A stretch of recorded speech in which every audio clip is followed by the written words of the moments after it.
All right, everybody. Happy holidays. Hope you guys all had an amazing Christmas, having an amazing Hanukkah, Kwanzaa, whatever holiday it is that you are celebrating. This is a Bleacher Report and Green with Envy mashup. We're excited to be here with you guys today, and we're going to be talking all about the Celtics and the Sixers and what went down at the TD Garden yesterday on Christmas. Maybe ruined some of your Christmases out there. Well, we're going to try and put all the pieces together here. That and more is coming up next here. This is Green with Envy. Let's lock in.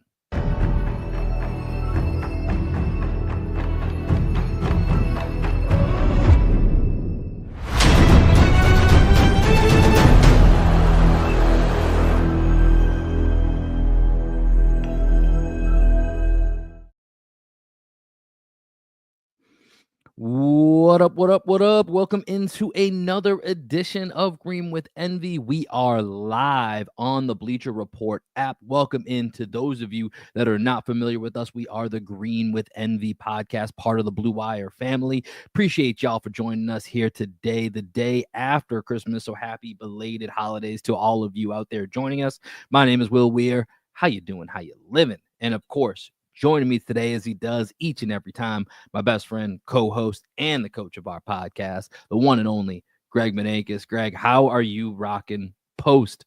I guess I'm going to call it the Christmas blues after what happened at the TD Garden yesterday. I'm doing good, man. I'm doing okay. I'm not overreacting to this recent stretch of bad play for the Celtics. Still 6-4 in the last 10 games. I decided to wear my Celtics championship sweatshirt just to kind of remember we're coming off of banner 18. Like, we're good. We're going to talk about the things that are, brewing, the trouble that's brewing in paradise, but we're still good. We're still the defending champs. We're going to be okay. But I'm down to get worried with you for a little bit today. Yeah, we're not going to press the panic meter too much yet, but we do want to talk about what happened yesterday. As you mentioned, Celtics recently, 6-4 in their last 10, lost 3 out of their last 4. This is their first back-to-back losses of the season. So as you guys are getting in here, whether you're listening to us on YouTube, you guys are joining us here on the Bleacher Report app, please put your questions in the chat. You got thoughts on what we're talking about. We want you guys to join in, want this to be interactive. But Greg, much like you, I'm trying to bring some of that energy, some of that Christmas spirit. Got my mathematic athletics on here. Shout out to Dorchester. We got this going here just to make sure we know we got the 18 on it representing the championship for the Celtics. So the vibes, we're going to still try to keep them high. We got some things to talk about. So we're not going to sugarcoat it. We're going to get into it here. But as it stands after yesterday's 118-114 loss of the Sixers, Celtics still 22-8. However, only 2 games ahead of the Knicks, who are surging now and are in third place, and they're actually closer to the Magic, who also beat the Celtics as part of these back-to-back losses. They're actually closer to the Magic in fourth than they are to the Cavs in first. So let's start here, Greg, before we get too specific about the game yesterday.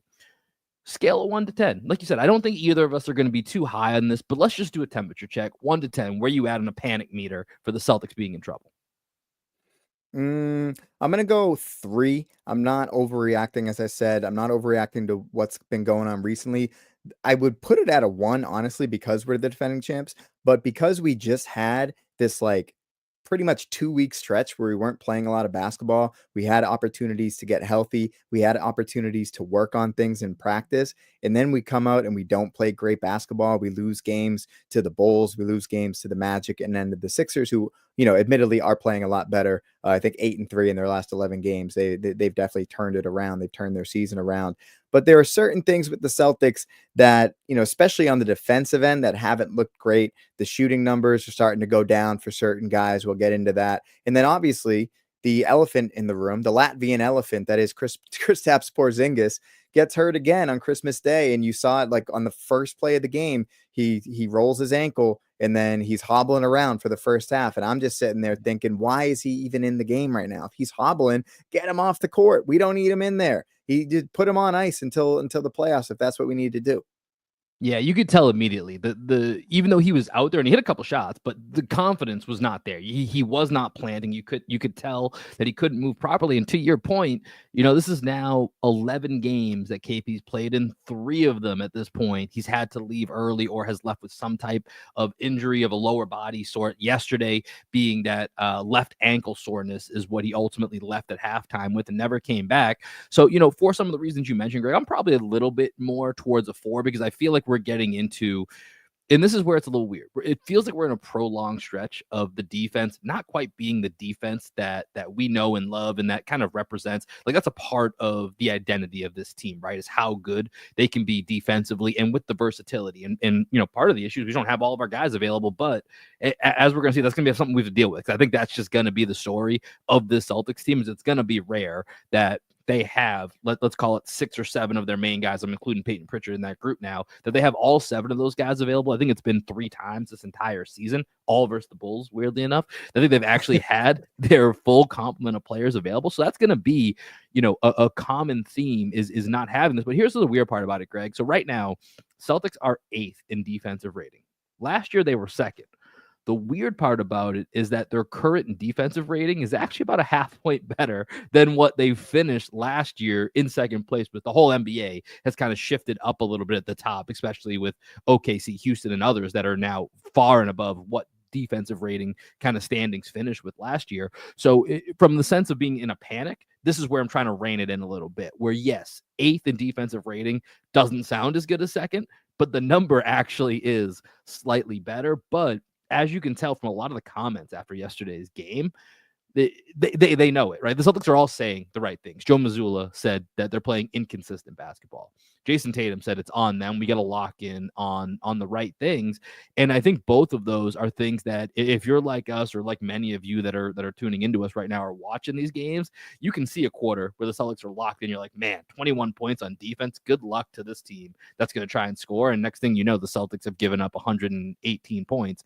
And you're like, what happened quarter to quarter? And so like you, I think it's these little things that can't put you too much into panic, but they're on the radar now. I think it's no longer that they can be ignored. There's certain things that are on the radar that we're going to have to monitor for the Celtics going forward.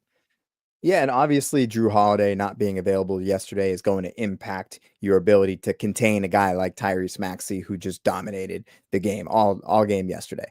Yeah, we can talk about everything that went wrong at the Garden yesterday, but I think Drew Holiday's absence against Tyrese Maxey was definitely one of the biggest things. And then not having Porzingis for the second half definitely affected things, and not having Porzingis healthy for the entire game definitely affected things as well. Although, you could make the argument that Drew Holiday being out allows Joe Mazzulla to bring Al Horford into the starting lineup to guard Joel Embiid, who actually looked pretty good yesterday. Embiid looks pretty good despite the mishap pregame where he just falls. This guy can't even warm up normally.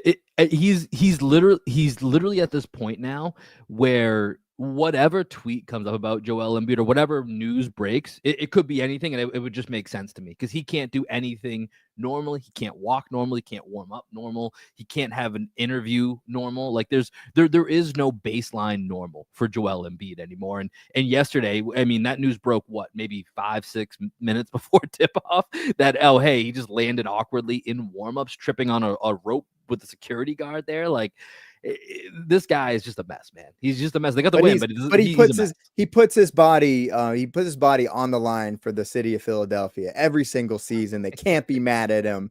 But one thing with Embiid that I found interesting, he was pretty vocal in the post-game presser about how much he hates Boston. He talked about Caleb Martin, who we'll get into here in a second, also hating Boston. He says Caleb Martin hates Boston as much as I do. And what we've actually found is that Joel Embiid has been the common enemy that has kind of like bridged some gaps between us and Knicks fans, because we all hate Joel Embiid. That's one thing that we can all agree on, is that nobody likes Joel Embiid in New York. Nobody likes Joel Embiid in Boston. My question to you, though, Will, based off of what we saw out of Joel Embiid yesterday, is there any cause for concern about the Sixers completely turning their season around and ending up in a 1-8 matchup or a 2-7 matchup with the Celtics, where we're in for a little bit, we're biting off a little bit more than we can chew? Yeah, I mean, if you're going to get the fully formed version of the Sixers that we got yesterday, that's never going to be ideal, especially in the first round, right? Like that will be like this is the Philadelphia team yesterday that we expect at the beginning of the season, and for various reasons, we talked about the Celtics not having their 6 or 7 best players in the lineup. The Philadelphia's been focused on trying to get their 3 best players in the lineup, and that's been a struggle enough as it is. And I think what you saw yesterday is, Tyrese Maxey is really unleashed when he has just Joel Embiid on the court, right? Because it's that changeup. It's Joel Embiid is going to be the slow it down, drag it out, kind of try to either bruise you in the post or just be really methodical. And then Tyrese Maxey's lightning in a bottle, right? He's up and down the court, one of the fastest guys end to end in the entire NBA, and he was a real problem. And them playing off each other and being able to kind of subsidize when one of them is out is what makes Philly fully into shape. And so I think as a Celtics fan, there's a reason Joel Embiid, doesn't like the Celtics. It's because we keep beating the Philadelphia 76ers. We're 3-0 against the Sixers in Embiid's time in Philadelphia when we play them in the playoffs. So that's the reason that he doesn't like Boston. He knows it too. He's talked about it before. Like they have to beat Boston at some point, but I don't know that that's going to happen as long as Al Horford's available. So I think for me, Philly, they're formidable. Are they a team? They're still not at the top of my list of teams that I think I'm worried about when I look to the postseason for the Celtics. They're probably in tier 2 for me when I think about a 7-game series. How about you? Yeah, I think for them the biggest thing is it's Paul George. Paul George has to play better than he's played. Obviously, he has hyperextended a knee twice already this season, but they brought him in to not only be just like an upgrade over Tobias Harris, they brought him in to be a third star, and he hasn't played like a third star so far.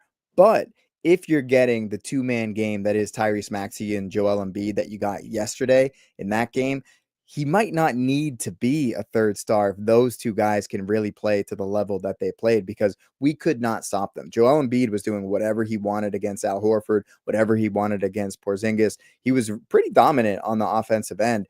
And that two-man game where they can throw the ball to Embiid, like kind of stampeding off the pick and roll, catching at the nail, and he's either going to plow into you or he's going to jump stop on 2 feet, jab step, and take that little 15-footer. Like he can hit that shot whenever he wants.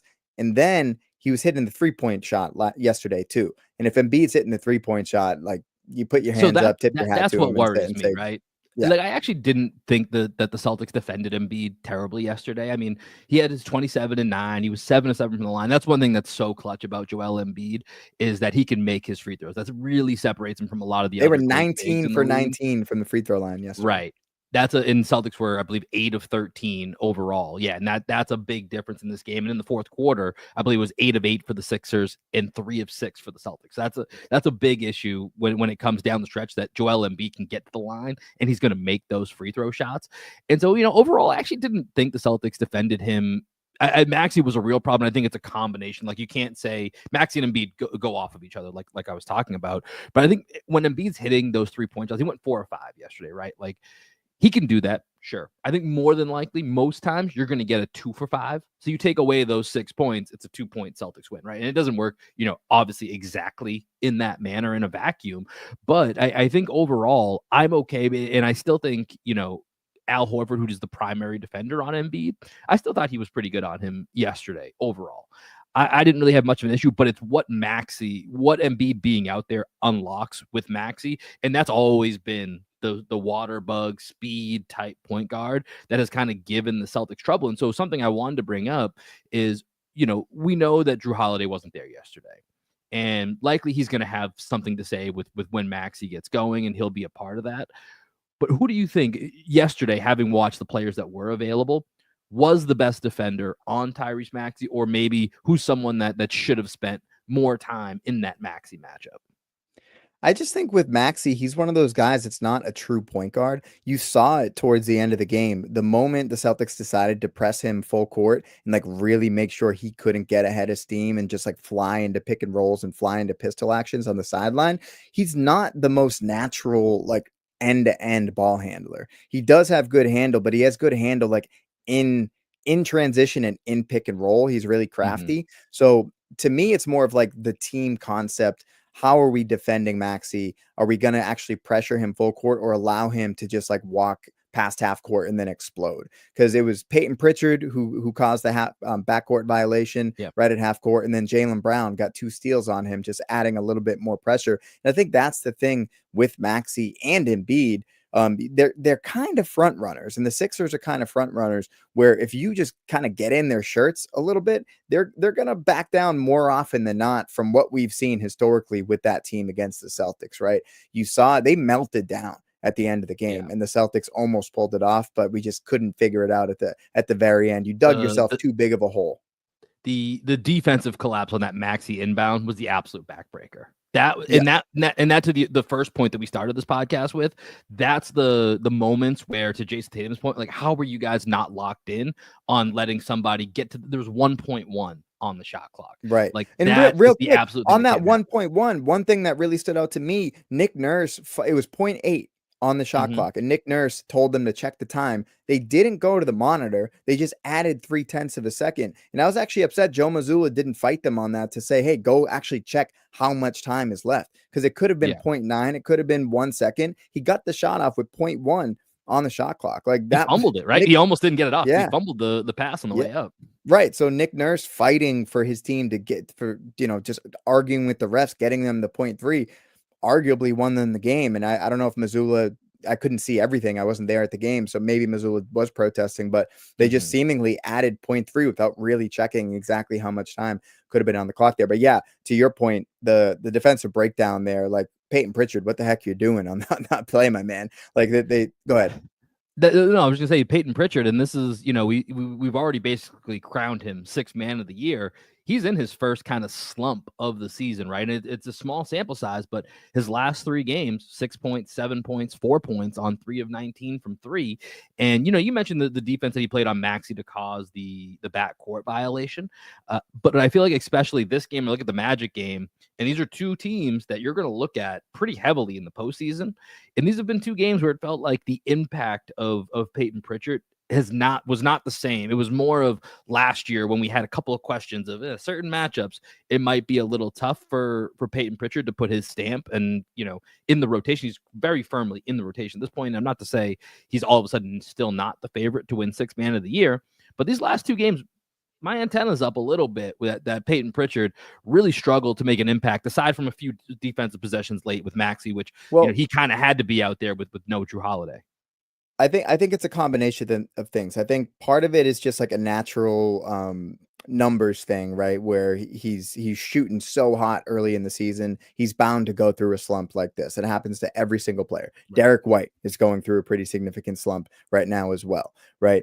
Peyton Pritchard and Derek White both being in a slump at the same time is a real issue for the Boston Celtics, because they need those guys to produce every single game, unless you're going to get otherworldly performances from Jaylen Brown and Jason Tatum, which to some degree you did yesterday. But you needed those guys to like continue to play at borderline all-star levels. And Peyton Pritchard struggles over the last 3 games. We've praised Peyton Pritchard so many times this season, but when you go up against a team like the Magic that have a lot of size, and you go up against a team like the Sixers that also can put size on the ball, on the wings especially, teams are now game planning for Peyton Pritchard. Right. Like Peyton Pritchard is not anymore. He's not an afterthought anymore. They're going to actually put good defenders on him, and they're going to send 2 to the ball more than they had been earlier in the season. They're not just letting him cook in isolation against the 5th best defender on the court. That's just not happening for Peyton Pritchard. So it's a good test for him to fight through these struggles over the last 3 games and see what he can continue to produce. Because if we're talking 6th man of the year, man, if DeAndre Hunter continues to come off the bench for the Hawks, he's going to have something to say about it, because the Hawks are playing decent basketball this year, and DeAndre Hunter is playing the best ball of his career. Yeah, definitely not a shoe-in for Peyton Pritchard anymore. So we'll definitely keep an eye on that. But Greg, I want to bring this up to you because you are the president of the Jaylen Brown fan club. So I just want to talk a little bit about Jaylen's game yesterday, because I think in the first half, it was the most maddening Jaylen Brown performance that I've seen in quite a while. I'm sure there's been other ones that have, stressed me out. And then the guy that came out in the second half, I wish we even got 60% of that guy in the first half. And it might have been a different story as to what this meant to the overall game. But when after the game they talk about kind of inconsistent basketball, I just look at those two halves from Jaylen Brown, where in the first half he's 1 of 8, 4 turnovers, 2 points. I think he got stripped the same way, maybe 6 different times in that first half, where he's backing somebody down, someone around the backside comes in and grabs that ball from him. And then the second half, he's 9 of 15, 1 turnover, 21 points, playing great defense. Just curious for your thoughts on Jaylen Brown as the president of the Jaylen Brown fan club, and what happened yesterday. I mean, at some point, this is kind of just like what to expect with Jaylen Brown. He's going to be pretty inconsistent quarter to quarter for some games. You know what I mean? Like you can see it early in a game if Jaylen has the blinders on, or if he's like in the mindset to be a facilitator and to play more team basketball. I hate like making it sound like Jalen's selfish, because he's not selfish. Right. It's just like the mindset that he comes up with. Sometimes you can tell he's trying to like really make his imprint on the game from a scoring standpoint, because that's what he was born to do. Jaylen Brown was born to score the basketball, right? So I think that's the thing with Jaylen. Yesterday, it seemed like he wanted to prove on this big stage that he was going to be able to get his. And the Sixers had a really good game plan. They were really handsy with him. This is one of the reasons why, like, I was a little bit nervous about the Sixers last year and coming into this year, because I do think that they have some of the players that you want to guard a Jaylen Brown, to guard a Jason Tatum, and they can just be really physical, really handsy. Like Kelly Oubre, for whatever reason, plays good defense against the Celtics, as does Caleb Martin. They just reach in. Kyle Lowry is being a pest. Like everybody on the court is out there kind of understanding the assignment from a team standpoint, and that's just to be super handsy, reach, and make the refs call fouls, because the refs can't call everything, right? The old Pat Bev playbook, refs can't call everything, so let's just reach on every single play and then see what we can get away with. And you mentioned a name that unfortunately we do have to discuss: Caleb freaking Martin. This guy, man, 7 of 9 from 3 yesterday, shooting 30% from 3 on the season. And you know, you talked about game plan. Celtics said that was part of their game plan, was like you gotta make certain sacrifices. And we've talked about this on the inverse for the Celtics, that at a certain point, if there's a guy struggling from 3, we saw the Grizzlies do this with Drew Holiday, right? They're like, all right, Holiday's who we're choosing today. He's got to have to make threes if we're going to adjust. And Celtics, where Caleb Martin was that guy yesterday, and Caleb Martin made those threes yesterday. And Greg, here's a stat that's been making its way around, and I wanted to bring this up here today. This stat is the highest difference in 3-point percentage against one team versus that percentage against every other team over the last 2 calendar years. So this is among the top 250 players in 3-point attempts against one team from starting in January 1st, 2023. Number 1 on this list by a pretty solid amount, Caleb Martin. 14.2% differential when he plays the Celtics, shooting threes since January 1st, 2023. Versus the Celtics, 96 3-point attempts, 47.9%. Versus all other NBA teams, 448 3-pointers attempted, 33.7%. 14.2% differential. Second in this stat here, Steph Curry against the OKC Thunder shoots 13% higher against them than he does his normal average. Again, it's Steph Curry. We're expecting him to be on this list. Like that's okay. Caleb Martin at 14.2% differential. What the hell is it? What is it about Caleb Martin and playing the Celtics? I think part of it is the game plan, right? We leave him open and we dare him to shoot. And part of it, I think, when you see his jump shot, when you see his form, it makes sense why you leave him open. God, dude. I think the only time a hitch has ever worked in favor of somebody. For some reason, he has confidence against the Celtics. He sees green on the other side and turns into a different player. And he's got like a hooper's game. Like when he was at Nevada, right? I liked him in his brother's game at Nevada. I was actually a big fan of him when he was in college. And then seeing what he did against the Celtics with the Heat a couple playoffs ago, where it's just like, really, Jaylen Brown and Jason Tatum, you're going to get outplayed by Caleb Martin in a 7-game series. By the way, he should have been the series MVP. And I went to Jimmy Butler, but I think it actually should have been Caleb Martin in that series. He was so good in that series. And even we let him get to the point where he was so hot that even when we were like, oh, we actually have to guard him, he was cooking us. He's cooking us off the bounce. He was cooking us off that like deep right to left crossover that he does.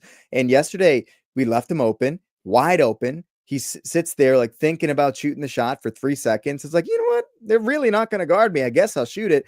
And he shoots that line drive, broken jump shot, and it goes in time and time again. 7 out of 9 from 3 for Caleb Martin, 4 out of 5 from Joel Embiid. Right. Like, if anything, you got to feel good if you're a Celtics fan, because those two guys are not going to go 11 for 14 or 11 for 15, Right. whatever they went for yesterday. And it infuriates me. And there's something about his face, also something about Caleb Martin's face that I just don't like. And maybe it's because he's killed us, but I was sitting there with my family watching the game and I'm just screaming at the TV like, oh, I hate Caleb Martin. And not everyone's as big of a fan as I am. So they were just like, why do you hate this one guy? I was like, why is he under your skin so much? Explain later. You know, it feels like that scene in The Grinch where he's just kind of going through the different lists, right? Like Joel Embiid, hate. Kyle Lowry, hate. Caleb Martin, loathe entirely. Like that feels like the animosity towards Caleb Martin. But I think this is the last point here before we try to end this here on a positive note, is that, you know, you mentioned Embiid and Martin and their combined 3-pointers. The same to a degree can be said now was a turnover fest for the Celtics against the Magic the game before, but they also had Trevelyan Queen. Trevelyan Queen. Tell me if you've ever heard of that name before. No, Joe, I we're think that not was in a talking about Key the and royal Peele. family. I think that was in a Key and Peele sketch It a few years back. we have the same brain. I made that joke in my head earlier. Trevelyan Queen sounds like a substitute teacher sketch from Key and Peele. Him and Tristan da Silva, shout out to my Brasileiro, they go 7 of 12 combined from 3 in that Magic game. Queen was 3 of 4. He's played 20 total games in 4 years and has shot around 18% in the other 2 seasons that he's been shooting threes. And Tristan da Silva, while a promising rookie, has been shooting around 32%, is now up to 34% after going 4 of 8, doesn't shoot it all that much at a high volume.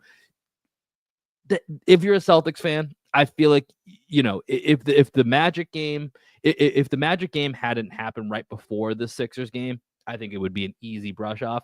I think it's those two back to back where there are 2 teams that you're going to see down the line here that have left fans feeling a little bit iffy. And the Celtics have a really tough schedule coming up ahead of them, which is the other part that I think is going to make this for really tough. So they need to bang out some wins here against Indiana and Toronto before we head to January.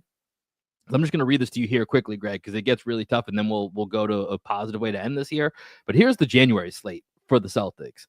On the road, at Minnesota, at Houston, at OKC, at Denver, home to Sacramento, okay, home to New Orleans, okay, away at Toronto, home to Orlando, home to Atlanta, who you mentioned is playing good basketball, away at Golden State, away at the Clippers, who are no joke, away at the Lakers. That's never going to be a game that you're not going to take seriously, away at Dallas.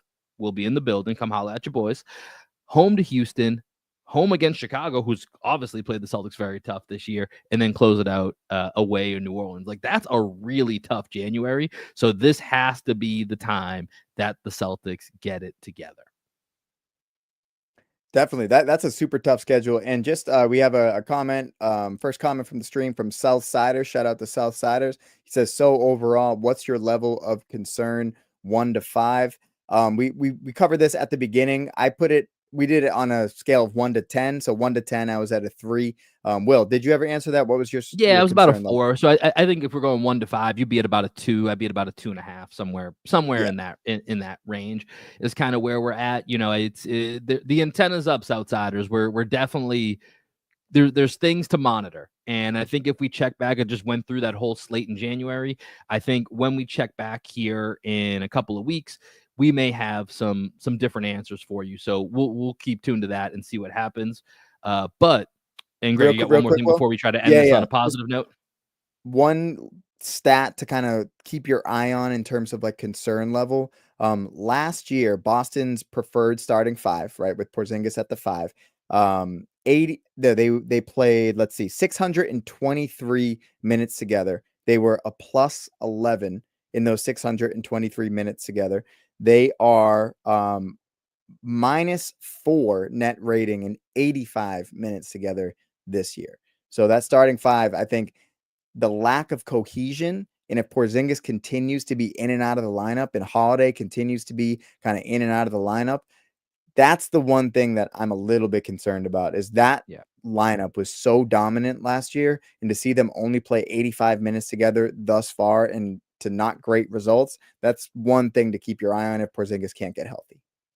Yeah, that's definitely something we got to monitor here is what are those go-to lineups here if we're not going to have everybody available, and what does that look like?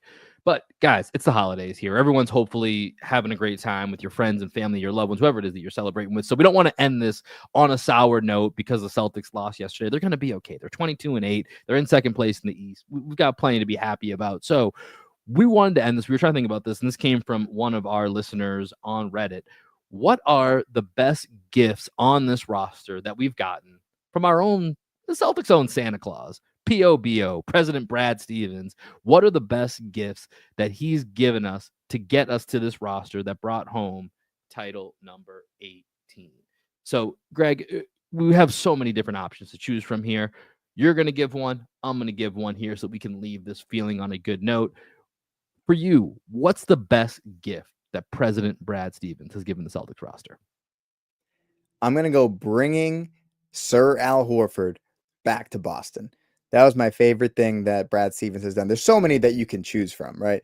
But Al Horford, when you think about like core Celtics, like guys that like quite honestly might have an opportunity to get their number retired if he continues to play, and we win a couple more championships. If he plays into his 40s and we win a couple more championships, I think there's a real argument that Al Horford deserves his number up in the banners. But the fact that we got him from OKC, and let me just revisit the trade here. So that trade was Al Horford, Moses Brown, and a 2023 second round for Kemba, right? So we traded Kemba Walker out for Al Horford, brought And in the Al 16th Horford pick in that draft, in the 21 draft. in the 16th pick, right? So getting Al Horford back, and this is one thing that I actually think is Brad Stevens' superpower when you look at the moves as I was like kind of going through, is recognizing when your guys still have value, but they're done, right? Kemba Walker was done, but he still had a little bit of trade value around the league, and we're able to bring back someone that fit. Same thing with Marcus Smart, right? Marcus Smart arguably is done at this point. Like, I don't know how much more he has left in that body. He's not really playing a lot for the Grizzlies right now. He's doing okay when he plays, but he's kind of buried on their bench at this point. And that Smart trade, which you'll be talking about here, that's another great example. And then the other one, Brogdon, right? Brogdon is still okay, but like we got all of the value that we could get. We get a 6th man of the year out of Malcolm Brogdon. And then we were like, hey, thanks, man, but we're going to move on because we don't think you're going to be able to keep this up much longer in your injury prone, right? So I actually think that's Brad Stevens' greatest gift is his ability to recognize when a guy has value, but they might actually be done. Yeah, I mean, you just went through it. There's so many moves that Brad Stevens has made that have just been home runs or triples. Like he has not made a colossal mistake that you can really look to and go, oof, that's one you like to have back. Even that trade with Al Horford, which by the way, there's two and let me get into mine here because there were 2 trades specifically that I wrote down, and I was gonna let you go first. If you didn't choose one of them, I was gonna take the other one. The Al Horford trade was the first one I had on my list. The second one is the Derek White trade. And the reason that I have those 2 at the top of the list is when you look at the Marcus Smart trade, which I think could very well be, that's the best value trade he's made, right? Getting KP and 2 first-round picks, that is just especially after the deal fell through before that, like that is just some amazing front office work by Brad Stevens. That team needed something to change, right? Something had to change, and there was only a few vehicles for that to happen. So not that takes any credit away from Brad Stevens. Something had to happen. The Drew Holiday move kind of fell into their lap, not necessarily to a degree accidentally, but everything happened to align. You have to be ready to make those moves, and Brad Stevens was, so he gets credit for that. The Al Horford and the Derek White trades, these were ones that were not known. Al Horford looked like people thought he was done after his stint in Philly. They were like, oh, that's what they signed up for. Goes to OKC. It's okay, but he's kind of off to the side. And OKC benches him in SGA because they're like, yo, we need some more draft picks here. We need to get Chet. We need to get Jalen Williams in here so that we can actually turn into what they are now. And to your point, that was the fit. That was the fit that made sense. And then when you look at Derek White, I think this is the trade that not everyone would have saw, but Brad Stevens saw it. And so February 10th, 2022 trade deadline, Josh Richardson, Romeo Langford, a 22 first and a 28 swap, top 1 protected to the Spurs for Derek White.